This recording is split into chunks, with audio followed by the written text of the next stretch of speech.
कानपुर देहात में डेरापुर थाना क्षेत्र निवासी प्रॉपर्टी डीलर की हत्या उसकी बेटी ने अपने प्रेमी व मां के साथ मिलकर की थी।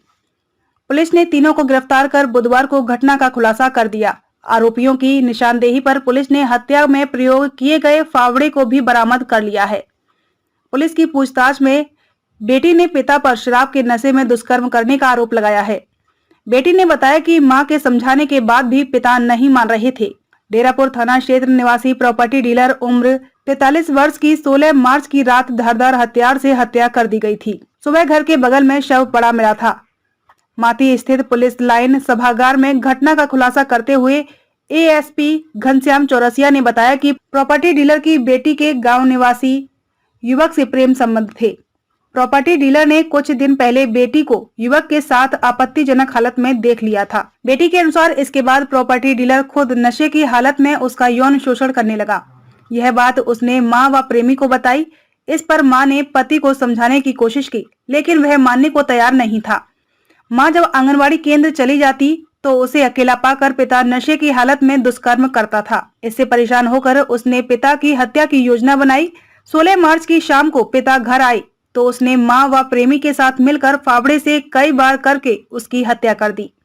वारदात के खुलासे के दौरान सीओ शिव कुमार, प्रभारी निरीक्षक डेरापुर अखिलेश कुमार जायसवाल मौजूद थे। हत्या करने के बाद धोया था घर।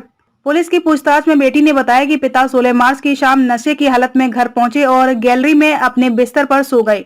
इसके बाद घर के अंदर ही फावड़े से कई बार करके उसकी हत्या कर दी गई। इसके बाद दरवाजा खोलकर शव घर के बगल में फेंक दिया। बाद में मां के साथ मिलकर घर की सफाई की। हत्या के बाद मौके पर पहुंची पुलिस ने पूछताछ की तो मां बेटी ने दरवाजा अंदर से बंद होने की बात कही। मां बेटी ने एक कमरे में सोने की जानकारी दी, जबकि प्रॉपर्टी डीलर का बिस्तर गैलरी में लगा था। पुलिस को पहले ही दिन से परिजनों पर संदेह था।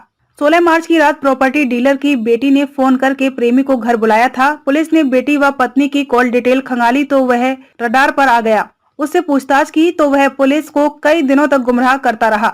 हालांकि पुलिस हिरासत में भी उसने हत्या की बात से इनकार किया। उसने कहा कि युवती फोन करके उसे बुला रही थी, लेकिन वह नहीं गया था। वहीं पुलिस का दावा है कि वह घटना में शामिल रहा है।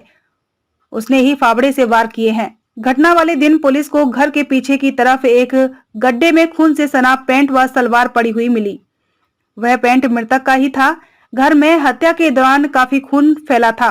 पास में पड़े पैंट व सलवार में खून लगने के बाद दोनों कपड़े उठाकर बाहर फेंक दिए गए थे।